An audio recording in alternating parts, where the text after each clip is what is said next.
The given figure represents precision rectifier, क्योंकि देखिए यहाँ पे जो पॉजिटिव टर्मिनल है उस पर इनपुट लगा हुआ है।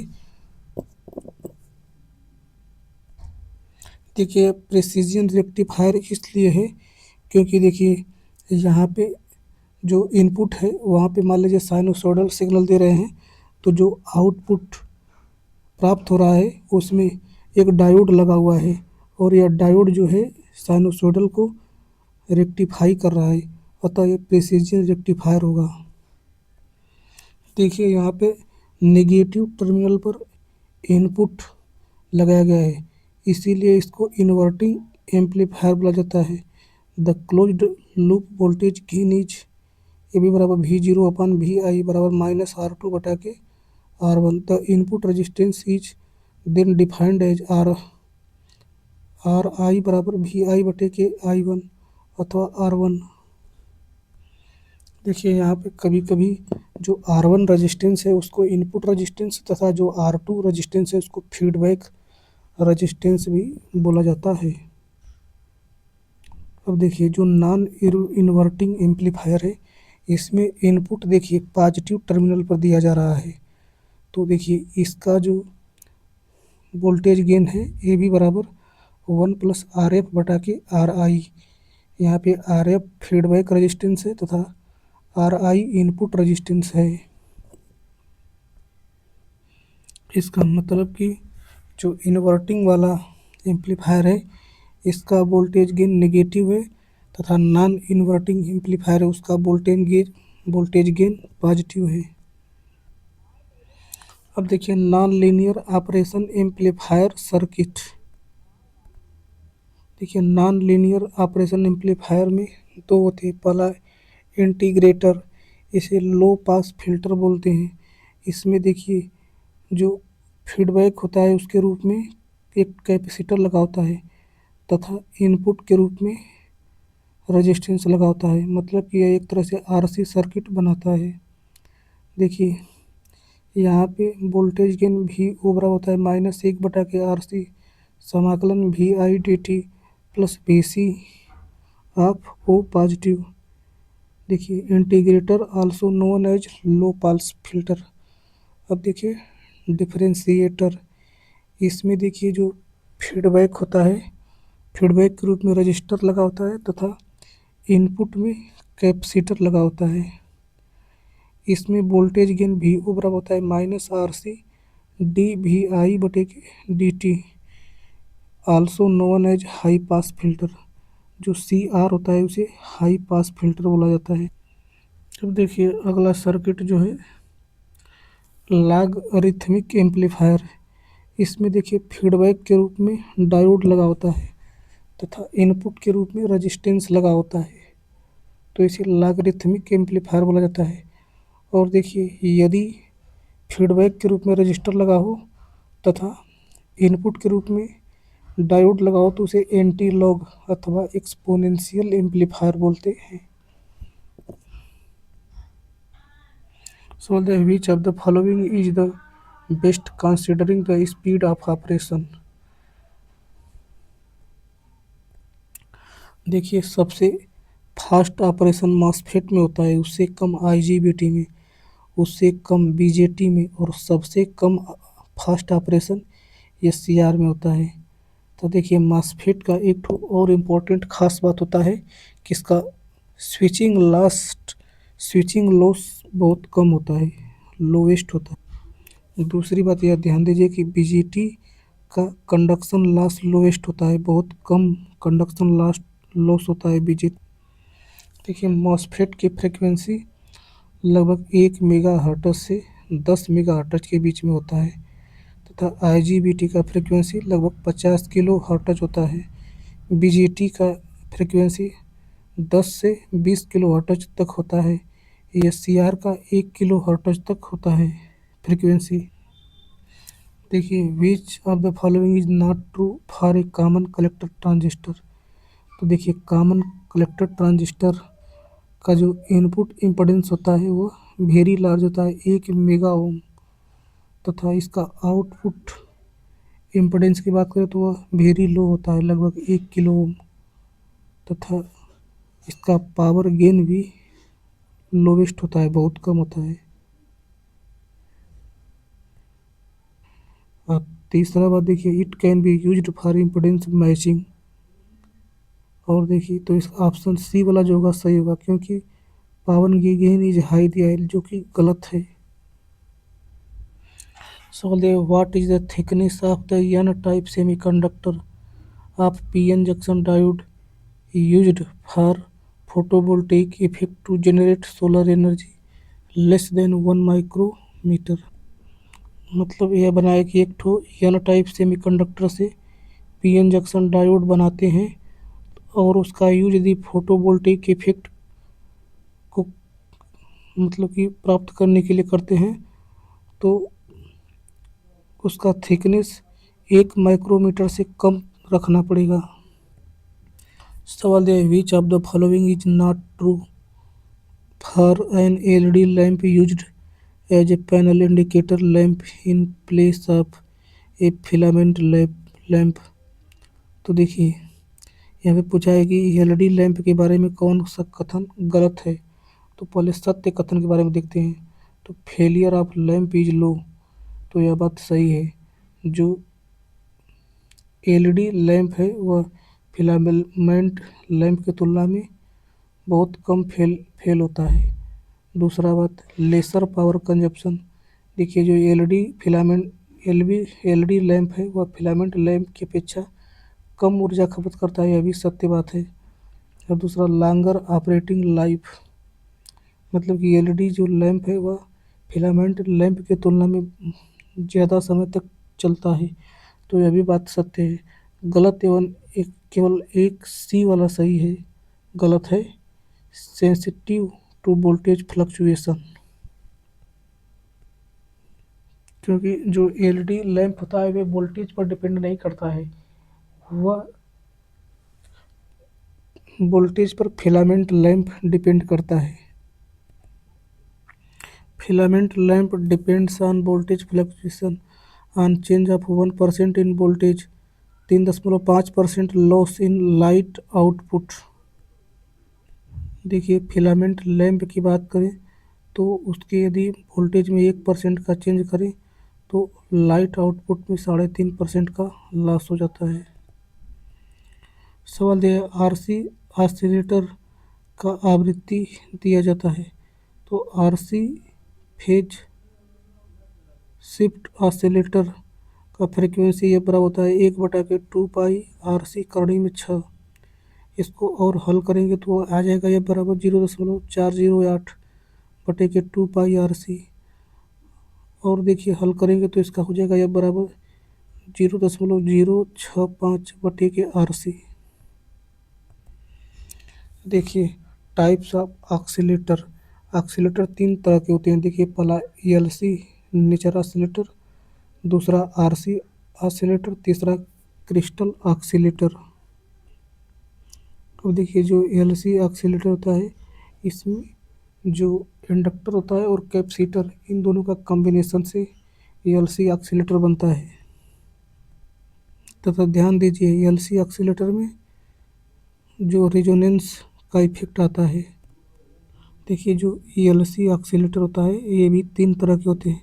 पहला एक ठो ट्यून्ड कलेक्टर ऑक्सीलेटर, दूसरा हार्टले ऑक्सीलेटर, तीसरा कोलपिट ऑक्सीलेटर। अब देखिए आरसी ऑक्सीलेटर भी दो तरह के होते हैं। एक होता है आरसी फेज शिफ्ट ऑक्सीलेटर, दूसरा वेन ब्रिज ऑक्सीलेटर। अब देखिए क्रिस्टल ऑक्सीलेटर भी दो तरह के होते हैं। एक तो सीरीज मोड ऑक्सीलेटर, दूसरा पैरेलल मोड क्रिस्टल ऑक्सीलेटर। देखिए जो एलसी ऑक्सीलेटर होता है उससे हमेशा स्क्वायर वेव फॉर्म जनरेट होती है, स्क्वायर वेव फॉर्म जनरेट होती है। और देखिए जो आरसी ऑक्सीलेटर होता है उससे साइनोसॉइडल वेव फॉर्म प्राप्त होती है। अब देखिए जो क्रिस्टल ऑक्सीलेटर होता है उससे ट्रायंगुलर अथवा सॉटूथ वेव फॉर्म प्राप्त होता है, ट्रायंगुलर अथवा सॉटूथ वेव फॉर्म प्राप्त होता है। जो आरसी ऑक्सीलेटर होते हैं वे ऑडियो फ्रिक्वेंसी ऑसिलेटर कहलाते हैं। इसका जो फ्रिक्वेंसी होता है 20 हर्ट्ज से 20 किलो हर्ट्ज के बीच में होता है। और देखिए आरसी ऑसिलेटर में दो आते हैं, एक ठो वेन ब्रिज ऑसिलेटर, दूसरा आरसी फेज शिफ्ट ऑसिलेटर।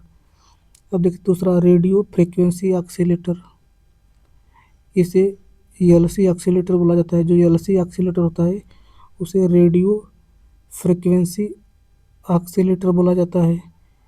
इसका फ्रिक्वेंसी 20 किलो हर्ट्ज से नीचे होता है।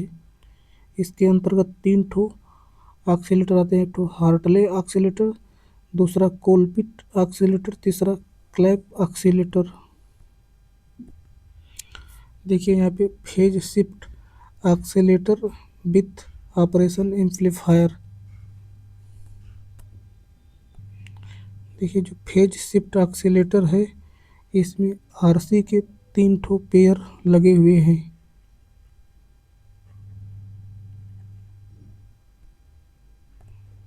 और देखिए जो नेगेटिव टर्मिनल है उस पर क्या है कि फीडबैक आ रहा है। इसका फार्मूला तो हम देख ही लिए हैं कि phase shift oscillator with operation amplifier बराबर एफ ओ बराबर 0.065 बटे के आर सी। अब देखिए हार्टले ऑसिलेटर, यह एक तरह से एल सी ऑसिलेटर होता है। इसमें देखिए हार्टले में यल आता है, अतः इसमें इंडक्टेंस लगा होता है। दो ठो देखिए L1 L2 इंडक्टेंस लगे हुए हैं। ये देखिए इसमें जुड़े हुए हैं, म्यूचुअल कपलिंग हुआ है। इसका अन्य अन्य प्रेरकत्व यम है। तो देखिए इसका फ्रिक्वेंसी ये बराबर होता है 1/2 करड़ी में L1 plus L2 plus 2m कोष्टक बंद इंटू सी।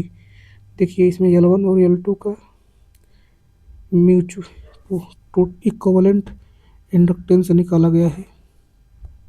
मतलब कि हार्टले ऑसिलेटर का फ्रिक्वेंसी बराबर 1/2 करड़ी में L इक्विवेलेंट इंटू सी।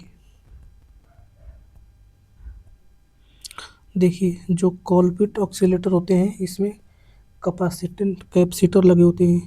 देखिए यहाँ पे कैपेसिटर लगा हुआ है ग्रीन कलर से, अतः देखिए यहाँ पे कैपेसिटर का इक्विवेलेंट निकलता है और कैपेसिटर यहाँ पे सीरीज में लगे हुए हैं। अतः देखिए इसका हो जाएगा फ्रिक्वेंसी बराबर 1/2 करड़ी में कोष्टक में C1 C2 बटे के C1 plus C2 into L। दूसरे शब्दों में कहें तो यह बराबर हो जाएगा 1/2 करड़ी में L इंटू सी इक्विवेलेंट। सवाल दिया है a phase shift oscillator use 5 picofarad capacitors, find the value of R to produce a frequency of 800 kilohertz. तो देखिए फेज शिफ्ट ऑसिलेटर का फ्रीक्वेंसी ये बराबर होता है 0.065 बटे के आर सी। तो यहाँ पे देखिए फ्रीक्वेंसी का मान दिया है 800 किलो हर्ट्ज, बोले तो 800 गुणे के 10 के पावर 3 बराबर 0.065 बटे के आर गुणे के 5 गुणे के 10 के पावर -12। यहाँ पे सी का मान दिया है -5 पिको फैराड। इसको हल कर देंगे तो रेजिस्टेंस का आर का मान निकलेगा 16.2 किलो ओम। सवाल दिया है coupling provides the maximum voltage gain. तो सबसे ज़्यादा वोल्टेज गेन कौन किसके कपलिंग में प्राप्त होता है, तो ट्रांसफार्मर के कपलिंग में। देखिए 4 तरह का कपलिंग होता है। पहला डीसी कपलिंग जिसे डायरेक्ट करंट कपलिंग बोला जाता है, दूसरा इम्पीडेंस कपलिंग, तीसरा आरसी कपलिंग और चौथा जो होता है ट्रांसफार्मर कपलिंग। देखिए जो डीसी कपलिंग होती है वह लो फ्रीक्वेंसी रिस्पांस डीसी के लिए बेस्ट रहती है। Comparison of different type of coupling. देखिए type of coupling, coupling device, frequency response, cost, impedance matching, use, voltage amplification. देखिए आरसी कपलिंग, आरसी कपलिंग में कपलिंग डिवाइस कैपेसिटर होता है। देखिए फ्रीक्वेंसी रिस्पांस, आरसी कपलिंग का excellent in a audio frequency range. देखिए RC coupling का cost less होता है, कम होता है। देखिए इम्पीडेंस मैचिंग की बात करें तो आरसी कपलिंग का अच्छा नहीं होता है। देखिए आरसी कपलिंग का यूज वोल्टेज एम्पलीफिकेशन में होता है। अब देखिए ट्रांसफार्मर कपलिंग, इसमें कपलिंग डिवाइस ट्रांसफार्मर होता है। तथा देखिए फ्रीक्वेंसी रिस्पांस ट्रांसफार्मर कपलिंग का पुअर होता है। तथा कॉस्ट की बात करें तो इसका बहुत ज़्यादा होता है, ट्रांसफार्मर कपलिंग का कॉस्ट ज़्यादा होता है। अब देखिए इम्पीडेंस मैचिंग की बात करें तो ट्रांसफार्मर कपलिंग का इम्पीडेंस मैचिंग एक्सीलेंट होता है। तथा देखिए ट्रांसफार्मर कपलिंग का use power amplification and impedance matching में किया जाता है। अब देखिए डायरेक्ट कपलिंग, इसमें coupling device no coupling device used. Direct coupling में कोई कपलिंग डिवाइस यूज नहीं होता है। अब देखिए फ्रीक्वेंसी रिस्पांस, डायरेक्ट कपलिंग का frequency response best at low frequency and DC. अब देखिए इसका कॉस्ट बहुत कम होता है। देखिए डायरेक्ट कपलिंग का इम्पीडेंस मैचिंग अच्छा होता है। डायरेक्ट कपलिंग का use for low frequency amplification में। ये सबसे महंगा कपलिंग ट्रांसफार्मर कपलिंग, उससे सस्ता आरसी कपलिंग तथा उससे सस्ता डायरेक्ट कपलिंग होता है। देखिए तीन तरह के कॉन्फ़िगरेशन होते हैं। देखिए कॉमन कलेक्टर को यदि कॉमन कलेक्टर से जुड़ा होता है तो उसे डार्लिंगटन पेयर बोलते हैं। तथा यदि कॉमन एमिटर को कॉमन कलेक्टर से जुड़ा हो तो उसे कैस्केड एम्पलीफायर बोलते हैं। तथा यदि कॉमन एमिटर को कॉमन बेस से जोड़ा जाता है तो उसे कैस्केड एम्पलीफायर बोला जाता है। सवाल दिया है when the light increases the reverse current in A photodiode increases. मतलब कि यदि लाइट प्रकाश बढ़ेगा तो रिवर्स फोटो डायोड में रिवर्स करंट का मान भी इंक्रीज होगा। देखिए आई फोटो डायोड बराबर होता है I S plus I node कोष्टक में ई की पावर वी नोड बटे के eta V T minus one कोष्टक बंद। देखिए यहाँ पे आई एस फोटोन करंट है। फोटोन करंट जब ज़्यादा लाइट पड़ेगा फोटो डायोड पर तो फोटोन करंट का मान बढ़ेगा। देखिए इसमें आई नोड जो है वह रिवर्स सैचुरेशन करंट है। तथा इसी जो रिवर्स सैचुरेशन करंट होती है इसे ही फोटो डायोड में डार्क करंट बोला जाता है। देखिए यह टेम्परेचर पर डिपेंड करता है। यदि टेम्परेचर बढ़ेगा तो डार्क करंट आई नोड का मान भी बढ़ता है। सवाल है विच of the following is the characteristics of field effect transistor. It is a unipolar component and provides high thermal stability. देखिए फील्ड इफेक्ट ट्रांजिस्टर में कोई भी माइनॉरिटी कैरियर नहीं होता है तथा यह यूनिपोलर डिवाइस होती है। देखिए जब इसमें माइनॉरिटी कैरियर होंगे ही नहीं तो इसका यदि टेम्परेचर बढ़ाएंगे तो इसमें जो माइनॉरिटी कैरियर है उसका मान बढ़ेगा ही नहीं, अतः यह हाई थर्मल स्टेबिलिटी होते हैं। इस पर टेम्परेचर का कोई प्रभाव ही नहीं पड़ता है। देखिए जो फील्ड इफेक्ट ट्रांजिस्टर होता है इसमें नॉइज भी नहीं पैदा होता है क्योंकि इसमें कोई माइनॉरिटी चार्ज कैरियर होता ही नहीं है। यदि माइनॉरिटी चार्ज कैरियर होंगे तो इसमें नॉइज होगा। देखिए which of the following is one of the resistance level in a diode according to the applied signal. देखिए डायोड में दो तरह के रेजिस्टेंस होते हैं, एक तो स्टैटिक रेजिस्टेंस, दूसरा देखिए एसी रेजिस्टेंस जिसे डायनामिक रेजिस्टेंस भी बोला जाता है। डीसी रेजिस्टेंस को स्टैटिक रेजिस्टेंस बोला जाता है। देखिए स्टैटिक रेजिस्टेंस डीसी के कारण आता है तथा डायनामिक रेजिस्टेंस एसी सिग्नल के कारण आता है। अतः डी वाला ऑप्शन सही होगा। अब देखिए, जो डायनामिक रेजिस्टेंस होते हैं इसके दो फार्मूले होते हैं। आर डायनामिक बराबर होता है डेल्टा वी बटा के डेल्टा आई, मतलब कि चेंज इन वोल्टेज बटा के चेंज इन करंट।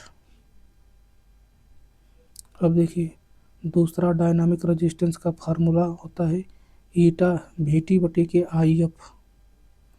यहाँ पे ईटा जो है रिकम्बिनेशन फैक्टर है तथा यहाँ पे वी टी जो है थर्मल वोल्टेज है तथा आई एफ जो है वह फॉरवर्ड करंट है। सवाल दिया है vacuum diode is an example of which below listed element. तो देखिए, वैक्यूम डायोड एक यूनिलेटरल एलिमेंट होता है।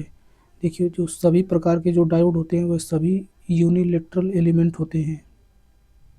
देखिए, vacuum diode, the principle working of the vacuum diode is based on the thermionic emission of an electron.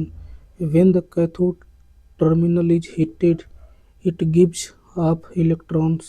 Then, by applying a positive voltage on anode, these electrons are attracted to the plate and current flow. देखिए, vacuum diode के सबसे अंदर जो है कि heater है और देखिए हीटर के जो बाहर है वह हीटेड कैथोड है। देखिए, जो हीटर है उससे कैथोड को हीट किया जाता है और फिर देखिए जो कैथोड है उससे इलेक्ट्रॉन के बीम निकलते हैं और उन इलेक्ट्रॉन को जो एनोड जो बाहर लगा हुआ है वह एब्जॉर्ब कर लेता है। और देखिए, वह एनोड जो है सर्किट से तार के माध्यम से जुड़ा होता है जिसमें से जिसमें से करंट फ्लो होने लगती है। और देखिए, पूरी की पूरी प्रक्रिया जो होता है तो ग्लास ट्यूब में होती है जिसमें वैक्यूम होता है, उसमें कोई भी एयर नहीं होती है। देखिए, यहाँ पे करंट पूरी की पूरी इस प्रक्रिया से फ्लो हो रही है। देखिए, unit supply voltage, current, electron flow through space, heater supply. देखिए, इलेक्ट्रॉन फ्लो सप्लाई, इलेक्ट्रॉन इस तरह डायरेक्शन में जा रहे हैं तथा करंट देखिए लेफ्ट डायरेक्शन में जा रही है, इलेक्ट्रॉन फ्लो के विपरीत डायरेक्शन में। देखिए, यह एक प्रकार से थर्मियोनिक एमिशन का एग्जाम्पल है क्योंकि इसमें हीट करने से इलेक्ट्रॉन उत्पन्न हो रहा है। मतलब कि वैक्यूम डायोड थर्मियोनिक एमिशन के सिद्धांत पर काम करता है। सवाल दिया निम्नलिखित में से कौन सा ऑपरेशन एम्पलीफायर की विशेषता है। तो इसका विशेषता होता है इनफाइनाइट बैंडविड्थ। देखिए, ऑपरेशनल एम्पलीफायर कैरेक्टरिस्टिक्स में देखिए आइडियल ऑपरेशन एम्पलीफायर में देखिए तीन चीज़ का मान 0 होता है। पहला देखिए आउटपुट रेजिस्टेंस R0 का मान 0 होता है। दूसरा, ऑफसेट वोल्टेज बोले तो एरर वोल्टेज का मान भी 0 होता है। और तीसरा, ऑफसेट करंट बोले तो एरर करंट का मान भी 0 होता है और बाकी सब इनफाइनाइट होते हैं। जैसे ओपन लूप गेन की बात करें तो यह भी इनफाइनाइट होता है। इनपुट रेजिस्टेंस RI का मान भी इनफाइनाइट होता है। बैंडविड्थ का मान भी इनफाइनाइट होता है। CMRR का मान भी इनफाइनाइट होता है। स्लीव रेट का मान भी इनफाइनाइट होता है। अब देखिए, प्रैक्टिकल ऑपरेशनल एम्पलीफायर, इसमें देखिए ओपन लूप गेन का मान 10 की पावर 6 होता है। इनपुट रेजिस्टेंस का मान 1 मेगा ओम होता है। आउटपुट रेजिस्टेंस का मान 50 से 100 ओम होता है।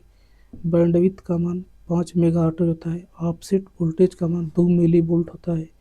ऑफसेट करंट का मान 20 नैनो एम्पियर होता है।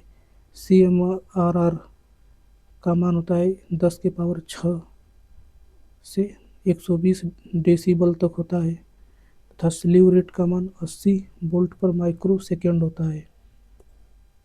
सवाल दिया what is the typical value of open loop voltage gain AVOL for a 741 operation amplifier. तो देखिए, हम जानते हैं कि ऑपरेशनल एम्पलीफायर का ओपन लूप वोल्टेज गेन का मान 10⁻6 बोले तो 10 लाख के लमसम होता है। तो देखिए इसमें सबसे बड़ा ऑप्शन सी वाला है 2 लाख, तो इसी को लगा देंगे। बोलते हैं which semiconductor power device out of the following is not a current triggering device. तो इसमें जो मॉसफेट है वो करंट ट्रिगरिंग डिवाइस नहीं है बल्कि वोल्टेज ट्रिगरिंग डिवाइस है। देखिए जितने भी फेट होते हैं ईटी वाले, जिनके लास्ट में ईटी आता है, ये सब वोल्टेज ट्रिगरिंग डिवाइस हैं। जैसे फील्ड इफेक्ट ट्रांजिस्टर, फेट, जे फेट, मॉसफेट, ये सब वोल्टेज ट्रिगर डिवाइस है। यह काम इलेक्ट्रोस्टैटिक फील्ड के सिद्धांत पर काम करते हैं। अब देखिए बीजेटी, एससीआर, जीटीओ, ट्रैक, ये सब करंट ट्रिगर डिवाइस हैं। देखिए एक तो देखिए आईजीबीटी की बात करें तो वो अभी वोल्टेज ट्रिगरिंग डिवाइस है। देखिए जो आईजीबीटी होता है वह मॉसफेट से तथा बीजेटी को से मिलकर बनता है। देखिए यह आईजीबीटी का फिगर है। यहाँ पे देखिए कलेक्टर है, यहाँ पे देखिए गेट टर्मिनल है और यहाँ पे देखिए एमीटर है। देखिए यहाँ पर गेट वाला है यह इनपुट टर्मिनल है तथा कलेक्टर और एमीटर जो है वह आउटपुट टर्मिनल है। मतलब कि आईजीबीटी में देखिए जो इनपुट लिया जा रहा है वह मॉसफेट का लिया जा रहा है तथा जो आउटपुट लिया जा रहा है वह बीजेटी की तरह लिया जा रहा है।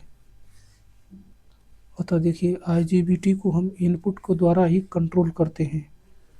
इसका मतलब कि मॉसफेट को वोल्टेज ट्रिगरिंग मेथड से कंट्रोल किया जाता है, तो आईजीबीटी को भी मॉसफेट की तरह ही कंट्रोल किया जा रहा है। अतः यहाँ पर भी वोल्टेज ट्रिगरिंग ही होगा। देखिए यहाँ पे आईजीबीटी को गेट और एमीटर के क्रॉस वोल्टेज VGE के द्वारा ही कंट्रोल किया जाता है।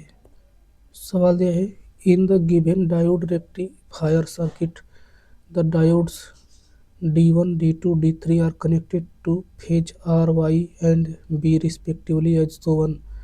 The phase sequence is RYB. The diode D1 would conduct from। Answer होगा 30 to 150 डिग्री। देखिए यहाँ पे जो जो 3 फेज देखिए सोर्स है वो स्टार में कनेक्टेड है और उनको देखिए डेल्टा में कनेक्टेड है, उसको स्टार में कनेक्ट किया गया है।